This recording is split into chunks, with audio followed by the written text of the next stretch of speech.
Melanie Griffith, a rare cinematic beauty, tender yet blazing, the kind of presence that defined Hollywood's very heartbeat.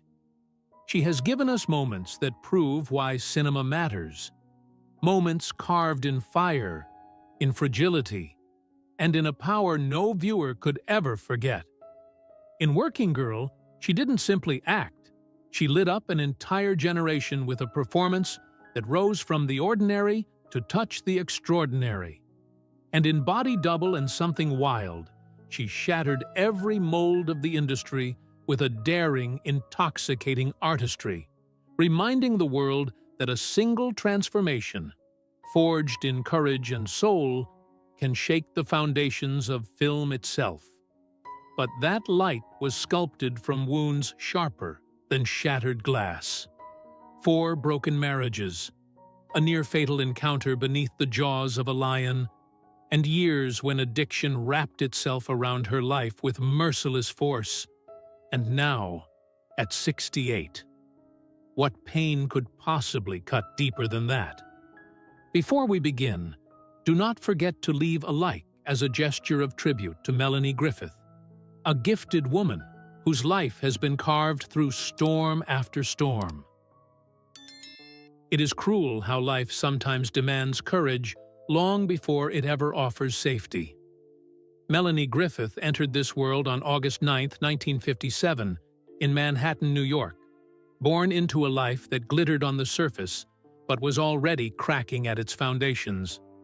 Her mother, Tippi Hedren, stood at the dawn of her Hollywood ascent, a rising star molded by Alfred Hitchcock himself, while her father, Peter Griffith, drifted between acting, modeling, and advertising, chasing a steadiness he never truly found. By the early 1960s, when Melanie was only 2 or 3 years old, far too young to understand anything, yet old enough to sense absence, her parents' marriage quietly fell apart.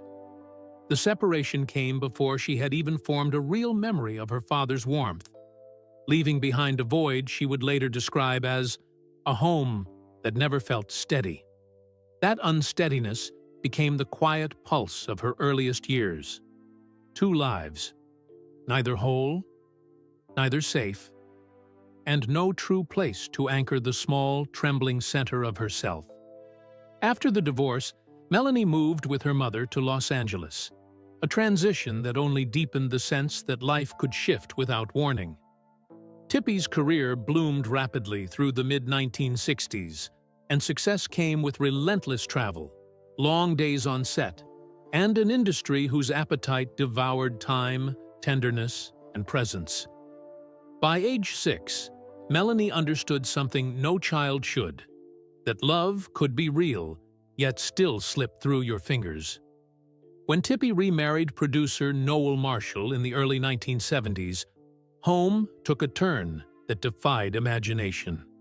Their house became a living habitat for lions, tigers, and other big cats, kept as part of the family's dream for what would become the infamous film Roar. These were not trained pets. They were raw, untamed forces of nature. Melanie remembered hearing their footsteps shake the floors at night, their breath warm in the hallway, their power too vast to ignore. "You learn a strange kind of calm," she once recalled, "when danger becomes part of the walls around you." Every morning meant renegotiating her sense of safety. Every evening carried the possibility that instinct, not affection, might decide the mood of the house. And while the animals filled the space with awe and fear, the deeper ache came from something quieter. Tippi's beauty, her fame, her battles with controlling studios, and her own emotional scars cast a long shadow across the home. Melanie grew up watching her mother navigate sexism, demanding directors, and expectations no one could meet forever. The spotlight that adored Tippi often felt like an invisible wall between mother and daughter, a brilliant glow that stole moments Melanie needed most. "I admired her, but I missed her," she later confessed, a sentence that carried decades of longing. Silence replaced softness, Distance replaced certainty. The lessons she absorbed came not from lullabies, but from watching a woman fight to survive. Hollywood with grace while silently breaking under its weight. As the 1970s unfolded, the patterns that would later echo through Melanie's adulthood were already etched deep. The instinct to seek safety in unstable places, the pull toward danger that felt familiar, the gentleness she shielded by becoming stronger than anyone knew.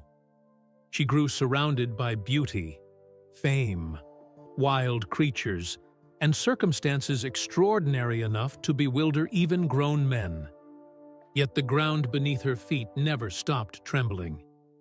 And from that trembling ground rose a truth as heartbreaking as it was formative.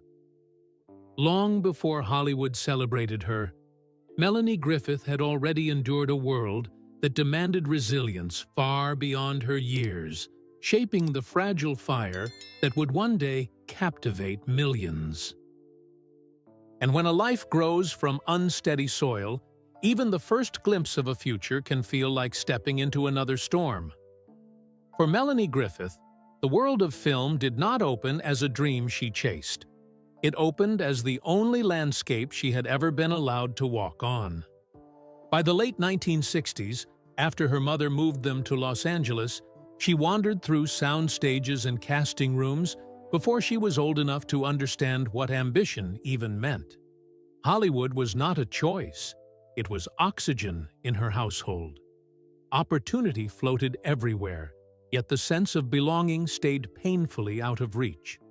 The same instability that shaped her earliest years followed her into studios bright with artificial suns, where adults spoke a language she didn't yet understand and expected composure from someone still trying to locate the fragile outline of herself.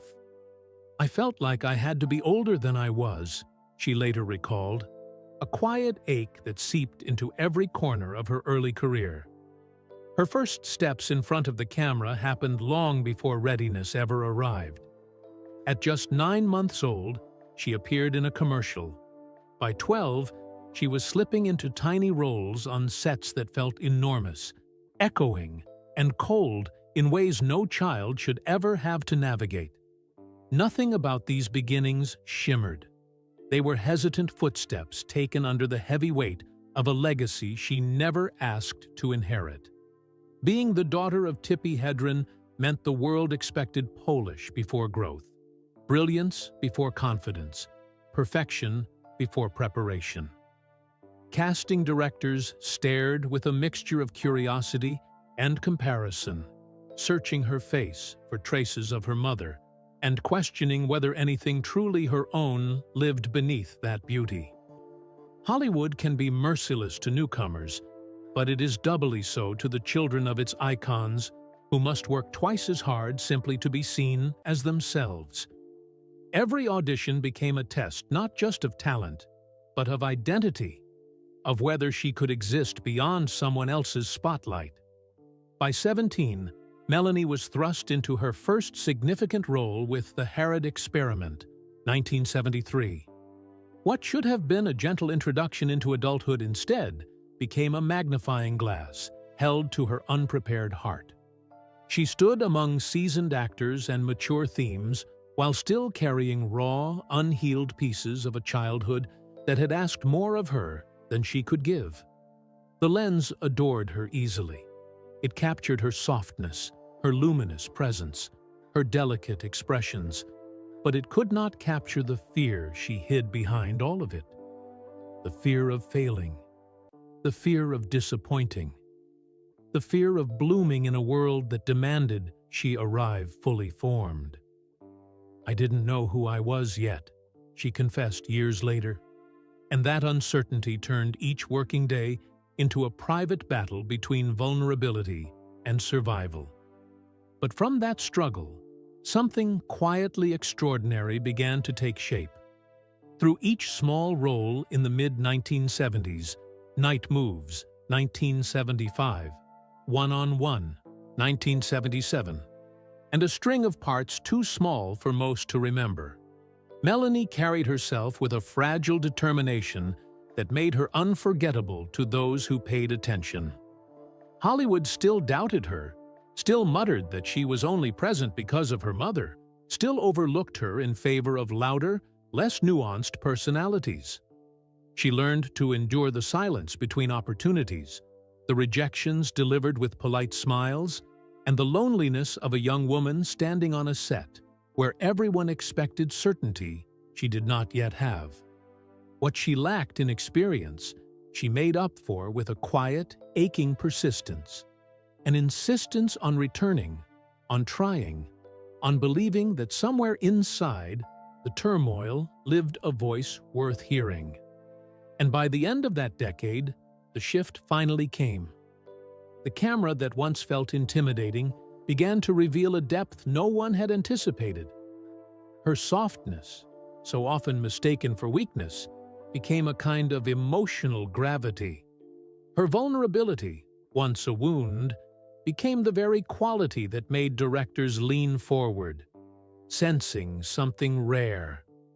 Through the instability she'd survived, the shadows she carried, and the relentless expectations placed upon her, Melanie Griffith forged a voice that belonged to no one but herself.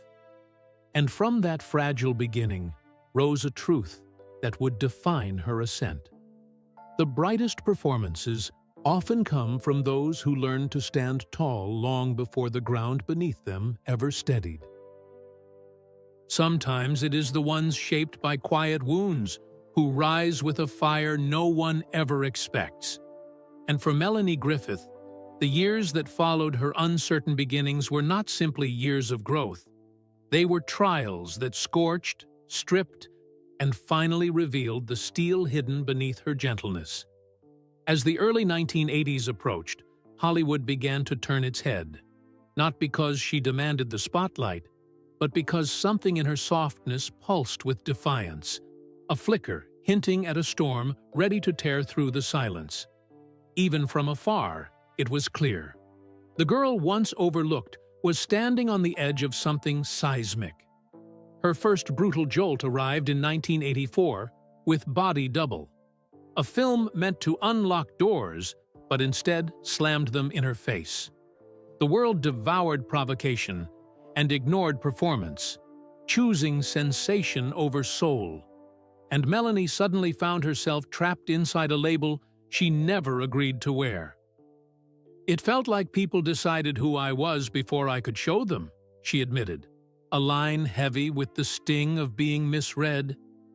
Attention roared, but respect barely whispered. Directors murmured doubts, casting rooms chilled. She could feel eyes tracing her beauty while refusing her depth. And for one frightening heartbeat, she wondered if Hollywood would ever let her be more than an image. Yet even then, she steadied herself, drawing on that quiet, stubborn grit forged in the tremors of her earliest years. Then came 1986, and something wild, a sharp rupture in the narrative. Praise arrived not as courtesy, but as astonishment, textured, sincere, rooted in who she truly was. Critics wrote of her emotional fearlessness, her volatility, her raw honesty. And still, triumph cast long shadows. Melanie felt doubt's faint pulse lingering beneath the applause. Success brightened the road, but it did not erase the long stretch of years when belief in her was scarce. She was visible now, but not yet undeniable. So she pressed on, without noise, without theatrics, carried forward by the same quiet persistence that had steadied her through every uncertain step. But the eruption, the moment that cleaved her past from her future, came in 1988 with Working Girl. Tess McGill wasn't just a character. She was Melanie's own reflection, a living echo of every dismissal, every doubt, every fight to be taken seriously. Melanie hurled herself into the role with a ferocity born of survival. She worked 16-hour days, stepping onto set before dawn with damp hair and exhaustion etched across her skin. Makeup cracked under the heat of studio lights. Her voice thinned from rehearsing scenes again and again. Her eyes burned from nights that never felt long enough to rest. And then, against every whisper of doubt, she delivered a performance that didn't simply impress. It shifted Hollywood itself. Working Girl soared to $103 million worldwide. But the truest victory was invisible. For the first time, the world looked at her and finally saw the artist inside. "That role saved me," she confessed, "because it finally let people see the real me." By 1989, as recognition rose around her, she carried it with humility, shaped by years of struggle. She knew better than anyone that applause may thunder, but the climb toward it is always carved in silence. And so, as the decade closed, Melanie Griffith stood not merely as a star, but as living proof that greatness is often born from the tender, bruised edges of a life. She became a woman who turned misjudgment into momentum, exhaustion into mastery, and vulnerability into something so powerful it remade the screen around her. Because sometimes the brightest rises truly belong to those who learned to climb long before anyone believed they would. It is heartbreaking when a life shaped by wounds finds no refuge even in love, for sometimes the heart can cut far deeper than any hardship fame ever brings. And for Melanie Griffith, love arrived early, brilliant, consuming, and dangerously fragile. She met Don Johnson at 17, at an age when tenderness feels eternal and heartbreak feels impossible, when a single glance can remake the world. Their connection was immediate, electric, the kind that sweeps two young souls into believing the future will bend to the force of their devotion. By January 1976, hardly out of girlhood, Melanie married him, clinging to the wild, reckless hope that love, pure and fearless, could steady everything life had bruised. For a brief, shimmering moment, happiness felt close enough to touch. Whispered promises in the dark, shared dreams scrawled across late-night silence, sunlight pooling on quiet mornings that smelled of possibility. But youth is fragile, and a marriage built on fire rather than foundation cannot withstand its own heat. After 6 months, their world collapsed into a silence sharper than any shouted goodbye. "I was too young to hold something so big," Melanie would confess, and Don, years later, echoed the same ache. "We loved hard, but neither of us knew how to stay." They separated, but distance did nothing to sever what lingered. Melanie carried the bruise of that first heartbreak through her 20s, working, searching, building a life while trying to outrun the ghost of a love that had arrived too early to survive. Don remained a quiet shadow, a warmth she remembered, a wound she never fully closed. And then, almost cruelly tender, life brought them back to each other in the late 1980s. Older now, steadier, softened by their own battles, they stepped toward one another with the kind of caution reserved for things that mattered. In June 1989, they married again, this time with vows spoken softly, hands held firmly, believing that age and distance had finally taught them how to love without breaking. That same year, Melanie gave birth to Dakota Johnson, a daughter whose first breath felt like a second chance breathed into their home. For a while, the house was full again. Laughter drifting down hallways, tiny footsteps echoing in the morning, fragile peace settling over two people determined to rewrite their story. Hope lived there. They felt it every time Dakota wrapped her small fingers around theirs. But even the brightest light can flicker. Beneath the joy, familiar fractures began to tremble again, subtle at first, then steady, then impossible to ignore. Hollywood's demands stole hours they needed for each other. Unspoken fears resurfaced.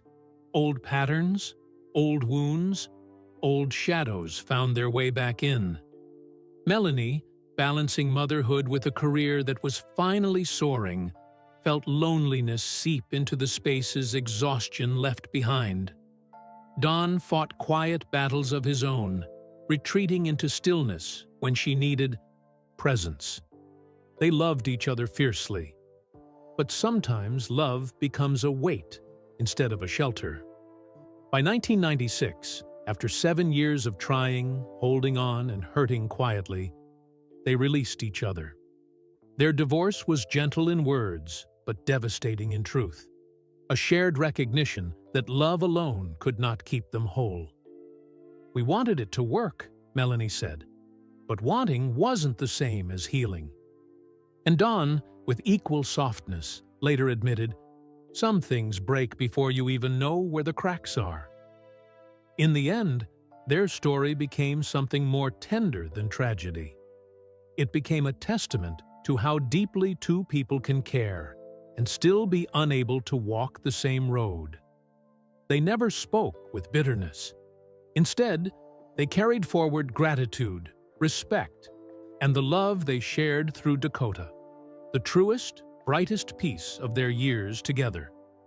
Their marriage, twice begun, twice undone, left behind quiet lessons etched not in regret, but in grace.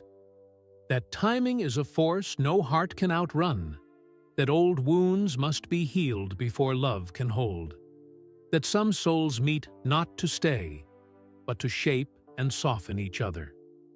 And though they could not keep the home they once dreamed of, the years they shared stood as a gentle reminder that even broken stories can hold astonishing beauty, and even endings can echo with a kind of love that never really leaves. The next man who stepped into Melanie Griffith's life was Cuban-born actor Steven Bauer, a man who arrived not in a blaze of passion, but with the kind of steadiness a wounded heart instinctively reaches for. After the stormy collapse of her first marriage, Melanie found in Steven a gentler rhythm, a place where her shaking soul might finally rest. She was 24 when she married him in 1981, no longer the girl who loved recklessly, but a young woman aching for stability. Steven saw her softness, her fragility, her searching, and he offered a warmth that felt almost like refuge. Their love grew in quiet rooms, late-night conversations on sun-faded couches, shared dinners in tiny apartments, mornings washed in soft California light. For the first time, she let herself believe she was building something safe, something solid, something that might last. It was hope in its purest form, the kind she had never dared to hold before. And then, in 1985, hope took the shape of a child. Their son, Alexander, arrived like a miracle. A light in a very dark hallway, Melanie would later recall. The moment she held him, warm, blinking, impossibly small, she felt the world steady beneath her feet. But the world she tried so hard to rebuild was already trembling. Hollywood's demands tightened around her like a noose made of expectations she could never seem to meet. Praise came wrapped in criticism. Success came with whispering doubts. Exhaustion painted itself into every corner of her life. To silence the growing panic, she turned to alcohol and substances, quietly at first, then regularly, then helplessly. "Those were the years I almost disappeared," she admitted, and it was true. There were days when she felt herself fading, slipping behind a fog she couldn't fight through. Steven tried.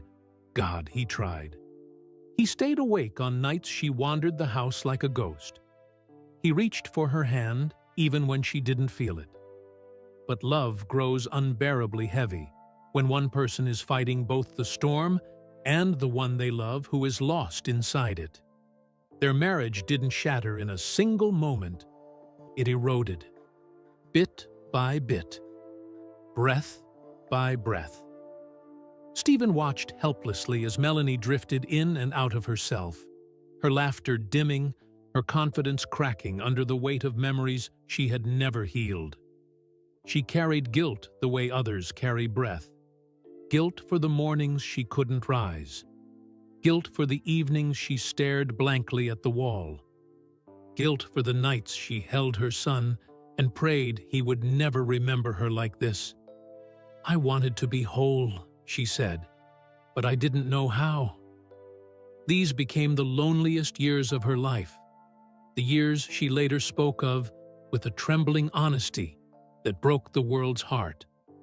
The home that once held their warmest light slowly dimmed until even silence felt too loud. And then came the second emotional peak, the quietest, cruelest break of all. One night in 1989, Stephen stood in the doorway, watching Melanie rock Alexander to sleep, her tears falling silently onto their son's hair. In that moment, he understood. They both loved too deeply to keep hurting each other this way. After nearly 8 years of trying to hold on, they let their marriage go, not out of anger, but out of mercy. And yet, even in its ending, their story carried a tenderness that rarer stories often lack.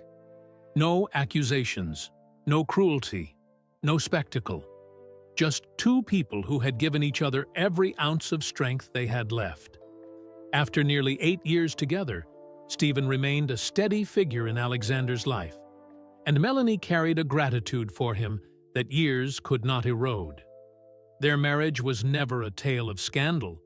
It was a quiet testament to the truth that love can be real, gentle, devoted, and still not survive the storms life brings. It taught Melanie lessons she would hold for the rest of her life, that even soft hearts can be overwhelmed, that even the purest love cannot cure a wound left untreated, and that sometimes the bravest thing two people can do is stop hurting each other. And though their home did not endure, the years they shared, and the son who grew from them, remained a silent reminder that some of life's deepest truths come not in thunder, but in a whisper that lingers long after the door closes.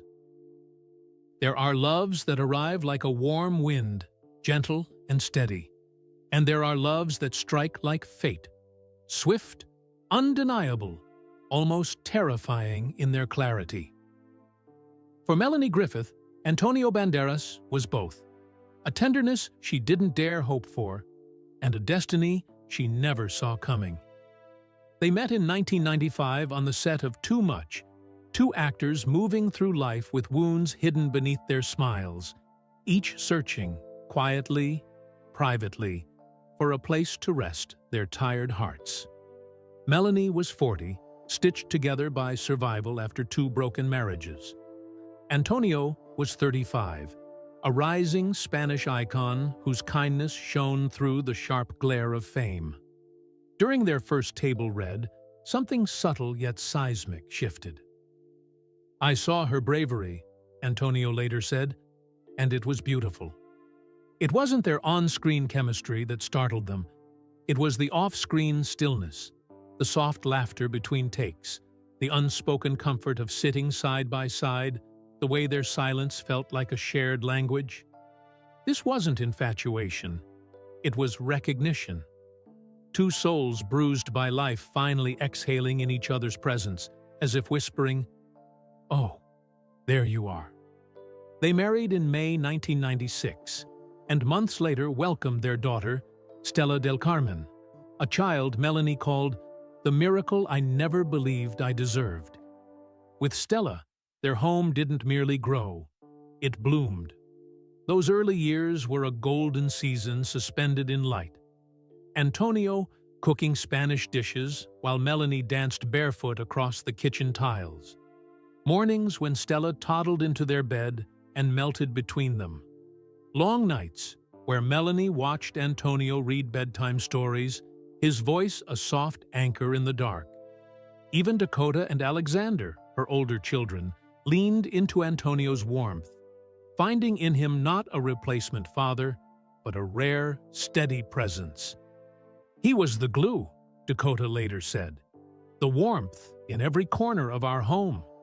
Summers in Los Angeles, holidays in Spain, laughter echoing between two continents, they felt like a family stitched together by both tenderness and choice. And in those bright, fragile years, Melanie believed she had finally found the thing she had chased all her life. A home that felt safe, a love that didn't bruise, a man who understood not just her beauty, but her storms.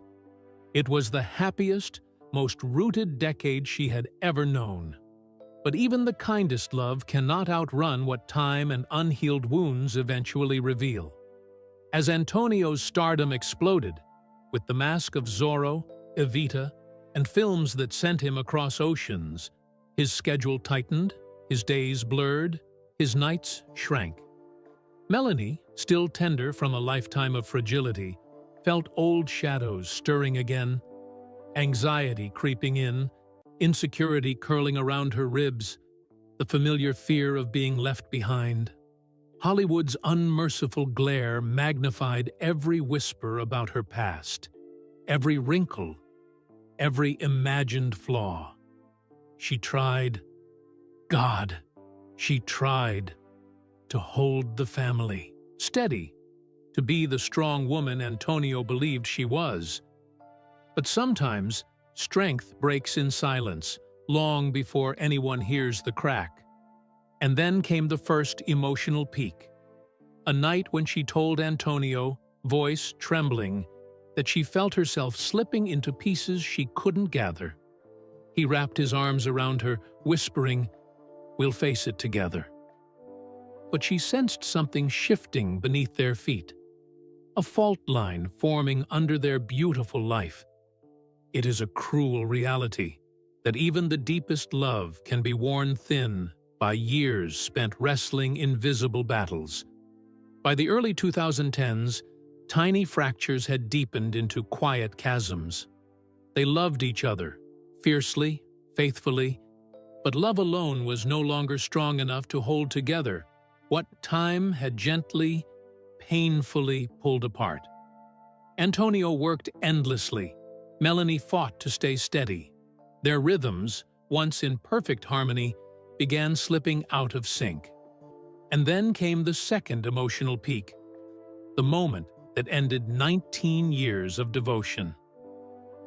One evening, Stella, nearly grown, stepped into the dining room and saw her parents sitting across from each other, hands intertwined, eyes heavy with an unspoken truth. They weren't angry. They weren't hurtful. They were heartbroken. They were saying goodbye. In 2015, after nearly 2 decades of resilience, forgiveness, rebuilding, and trying, they separated with a gentleness that felt almost sacred. "I will always love Mel," Antonio said. "She was my family." Melanie whispered the truth she would carry for life. "He'll always be my Antonio." There were no accusations, no villains, no noise, only the ache of a love that had completed its purpose. They continued raising Stella together, continued showing up for each other in public, continued honoring the life they had built. Their marriage became a quiet testament to one of life's hardest lessons, that some loves do not fail, they simply finish. And even though the marriage ended, everything they shared, 19 years of building a home, a family, a life, remained etched in both their hearts not as regret, but as gratitude, the kind that lingers in the room long after the door closes. It is cruel how life can pull away its anchors at the very moment you finally feel steady enough to cling to them. In 2001, Peter Griffith died in Santa Fe, New Mexico, his life claimed by complications from emphysema at just 67.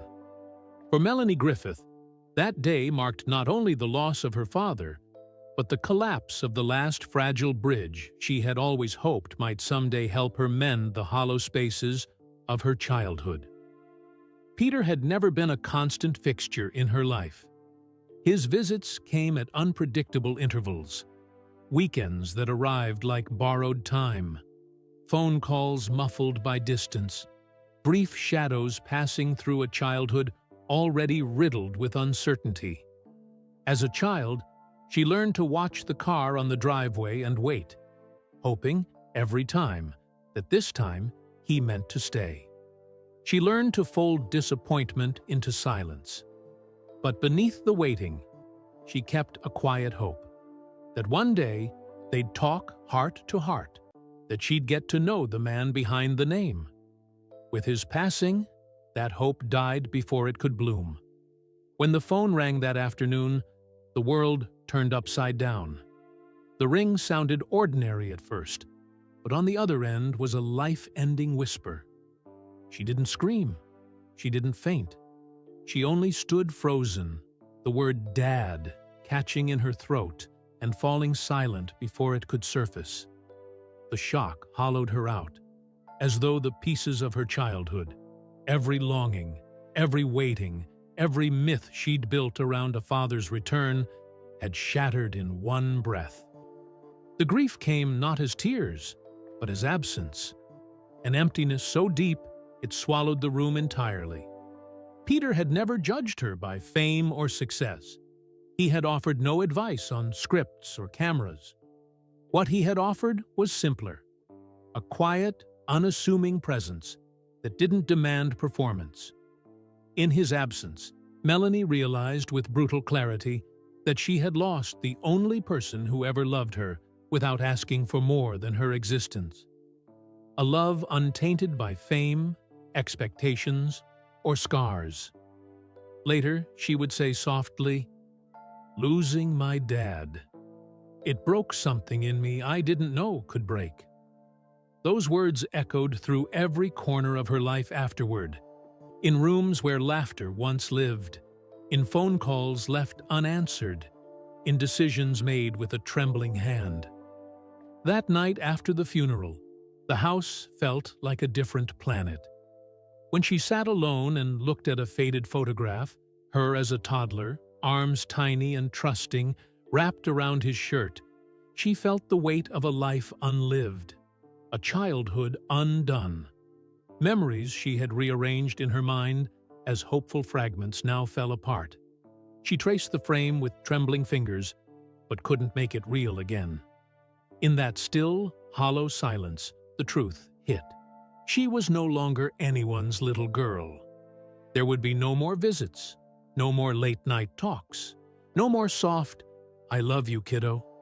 She whispered into the void, "I thought I had more time." In the weeks and months that followed, she moved like a ghost through life's rituals, work, friendships, the noise of TV lights, the facade of normalcy. But inside, a gentle part of her heart had gone dark. People around her noticed the change. A softness turned brittle, a gaze less trusting, laughter a little lower, pauses a little longer. The grief didn't roar, it seeped, an undercurrent that reshaped the woman she was. She learned, in painful clarity, how fragile time is, how easily the people we rely on can vanish like smoke. And through it all, she carried one quiet revelation, one that cut deeper than grief itself. The people who love us softly, without applause or spotlight, leave the loudest silences when they're gone.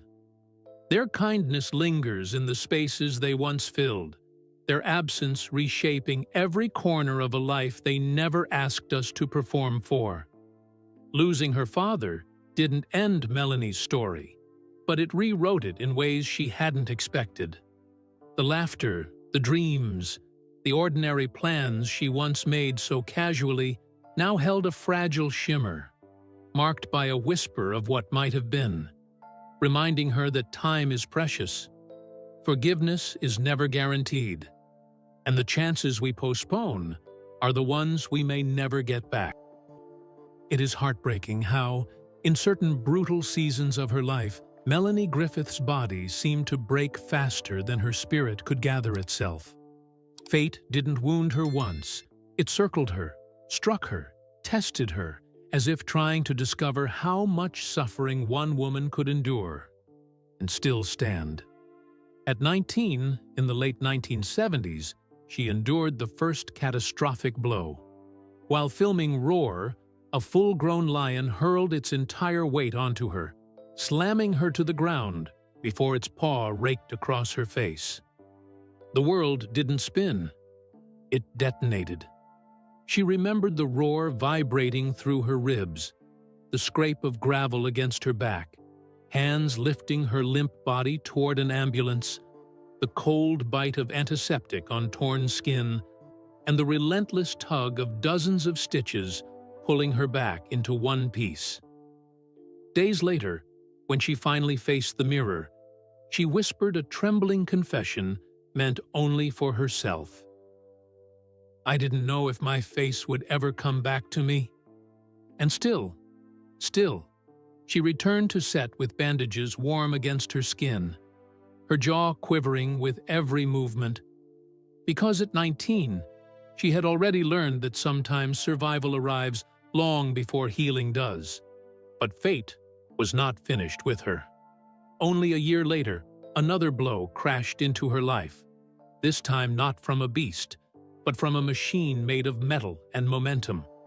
She was crossing a quiet street when headlights flared. Too fast, too close, too sudden.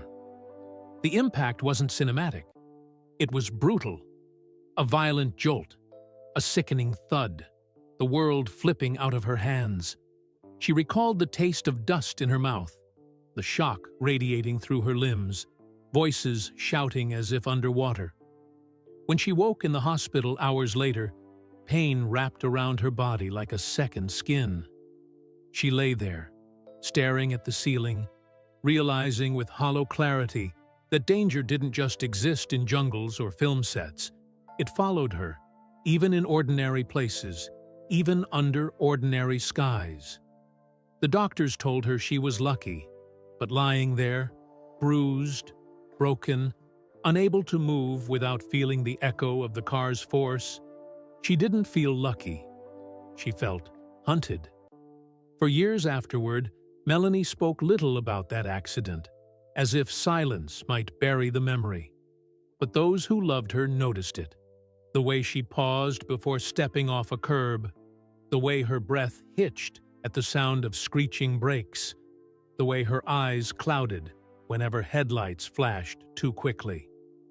It was another wound, quiet but permanent, etched deeper than the scars on her skin. The 1980s brought a quieter war. No claws, no blood, yet far more destructive. By 27, the pressure of fame, the comparisons to her mother, and the early fractures of her life pushed her toward alcohol. By 31, sleeping pills followed. "I just wanted the noise inside me to stop," she later confessed. But addiction doesn't silence the noise. It amplifies it.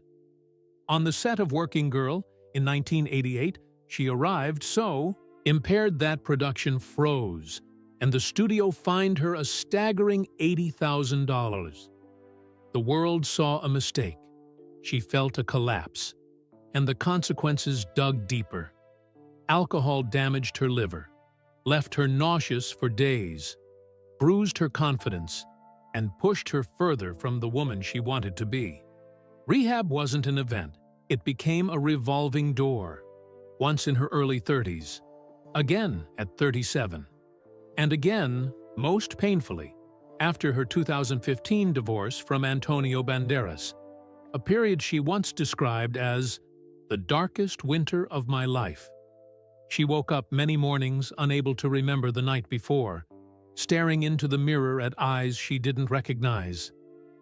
"I felt hollow," she said, "like someone had taken the center out of me." In those sterile treatment rooms, smelling of disinfectant and heartbreak, she learned the harshest truth of all.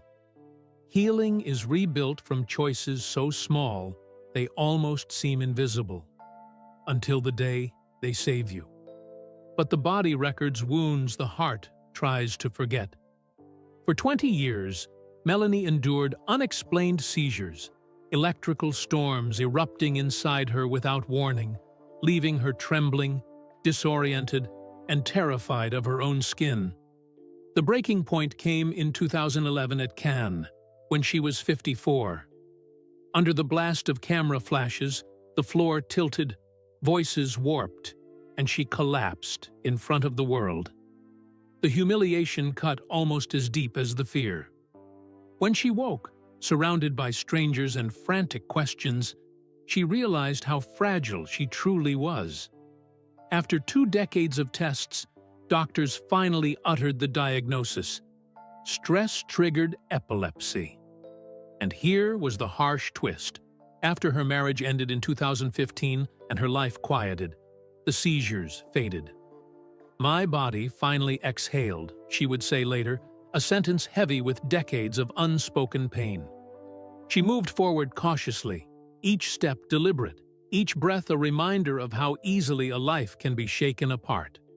Then came the sharpest wound of all, delivered not by fate, but by her own reflection.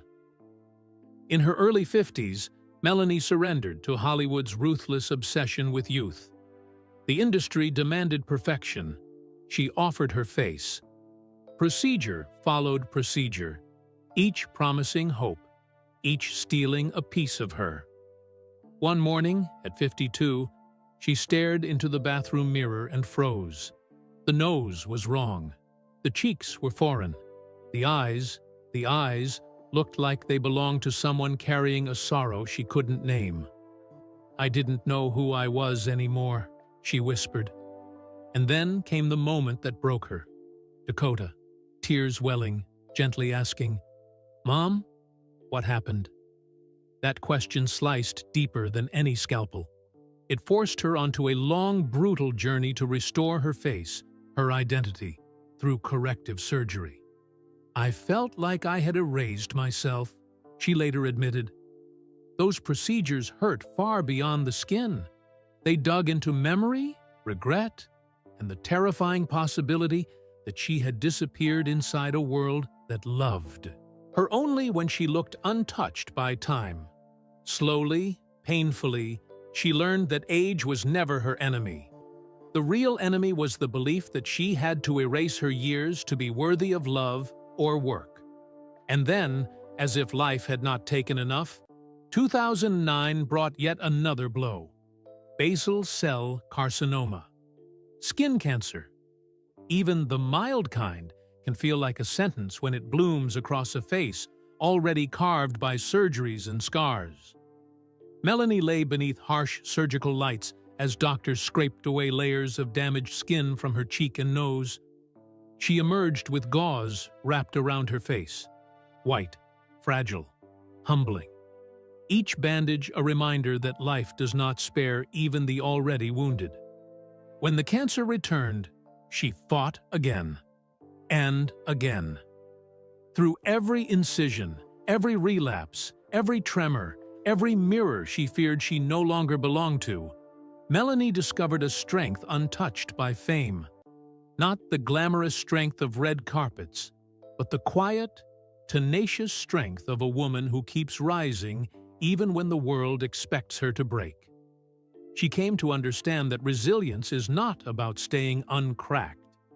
It is about rebuilding yourself, piece by trembling piece, in full view of a world waiting to judge the scars. And in that raw, honest truth, she became a silent lighthouse for anyone fighting their own aging, their own illness, their own invisible battles. Proof that survival isn't flawless. It is continuous. It is courageous. It is the sacred choice to keep living again and again, with a heart that refuses to disappear. Now, at age 68, Melanie Griffith stands in a chapter shaped not by chaos, but by a hard-earned serenity, one that reveals exactly how far she has climbed from the storms of her past. Her net worth, estimated at nearly $40 million, is not a flashy label. It is the quiet proof of a woman who rebuilt herself again and again. This wealth didn't arrive from a single hit, but from decades of relentless work. Film salaries invested wisely, real estate decisions made with instinct and patience, and financial discipline forged in times when many would have crumbled. Her empire now spans a striking portfolio of homes and possessions, each a monument to perseverance. In Los Angeles, her current residence is a sanctuary of understated elegance. Sun-drenched rooms, curated art on the walls, soft oak floors, plush rugs, floor-to-ceiling windows. The living room opens onto a small private courtyard, planted with olive trees and jasmine, where lavender-scented breezes drift at dusk. The master suite includes a walk-in closet, where rows of tailored suits, timeless gowns, and designer pieces hang alongside classic leather jackets, a blend that mirrors a life rebuilt on her own terms. She once owned a Spanish-style villa perched in the Hollywood Hills. Arched windows framing panoramic city views, terracotta tile floors, ornate wrought iron railings, sweeping terraces that caught the light of the golden hour, rooms filled with warm California sunshine, a villa she bought for mid-seven figures and sold years later, turning it into a stepping stone to stability. She also held a mountain estate on a quiet acreage, with a long private driveway, tall pines swaying against the sky, a rustic guest cottage, and a small pond beside a wooden dock. A place where she once sought refuge from spotlight and chaos, and now stands as testimony to calm regained. Beyond real estate, Melanie's lifestyle includes subtle touches of luxury that speak of comfort more than ostentation. A black SUV with tinted windows and polished rims stands in the garage, a dependable companion for routine drives rather than red carpet arrivals. Occasionally, she trades it for a soft-top convertible on sunny Los Angeles days, letting the wind through her hair as she drives along the Pacific Coast Highway, a quiet reminder that freedom, once lost, can be reclaimed. Inside her home, you'll find tasteful antiques collected over decades, classic timepieces, pieces of vintage jewelry, not as badges of vanity, but as quiet echoes of chapters lived. A necklace purchased after a film success, a watch acquired to celebrate recovery years. There are no gaudy sports cars, no excessive yachts, no ostentatious displays, just the kind of wealth that whispers rather than shouts, that feels rooted in dignity, not in spectacle. These assets aren't trophies meant to boast. They are sanctuaries, tools of healing, and symbols of stability. They prove that a woman who once feared she might not survive her 20s has reclaimed her life. They show that abundance, when earned with dignity and humility, can become a place to breathe, a home to feel safe, grounded, whole. Her life today unfolds in a gentler rhythm, far removed from the relentless pressure of early fame. Melanie divides her time between Los Angeles and quiet retreats, allowing space for reflection, writing, and healing. She is no longer chasing roles or red carpets. Instead, she is reclaiming her story at a pace that honors her heart and her health.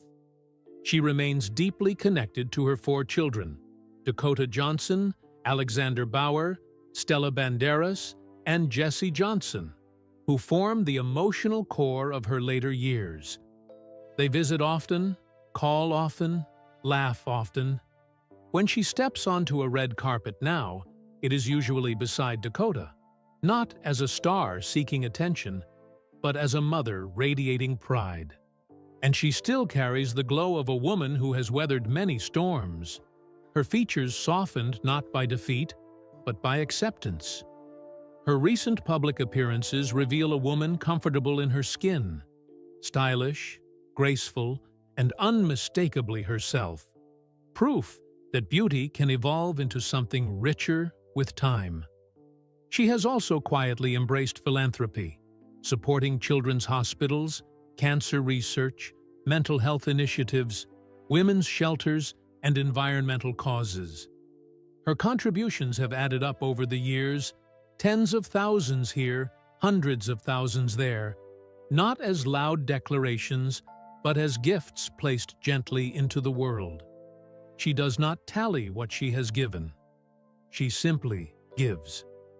Her days now are stitched with gentle rituals, early morning walks, healthy cooking, time spent reading scripts not to return to the screen, but to remember the art form that shaped her. Afternoons journaling, working on memoir pages that she hopes will one day help others feel less alone. Evenings spent surrounded by family, her dogs at her feet, her home glowing with a peacefulness she once feared she would never earn. Her health, after years of battles, skin cancer scares, anxiety, epilepsy, surgeries, and the private aftermath of addiction, is stable and carefully tended. She exercises moderately, eats cleanly, meditates, and grounds herself in a quiet discipline that keeps her centered. Her face today reflects not perfection, but presence, the real kind, the kind shaped by survival, courage, and responsibility to herself. She no longer hides from cameras. She no longer hides from life. What she carries now is a wisdom that cannot be faked, the understanding that peace is not something given. It is something built, chosen, protected. And she chose it. She protects it still. And so, as we honor Melanie Griffith's journey, from the wounds of youth to the triumphs of adulthood, from the chaos of old battles to the calm dignity she holds today, let us remember that her story is more than celebrity. It is a living testament to resilience, to falling and rising, breaking and mending, losing and becoming. Her life whispers to anyone listening that it is never too late to reinvent yourself, never too late to heal, never too late to find peace after surviving storms that once felt endless. If her journey moves you, let it be a reminder to celebrate strength wherever you find it. Please show your support with a like, as a gesture of respect for everything she has endured and everything she continues to become. And to you, our cherished audience of Golden American Stars, may your life ahead be filled with calm days, strong health, deep happiness, and a prosperity that lights every corner of your world. May you feel loved, supported, and blessed in every season of your life.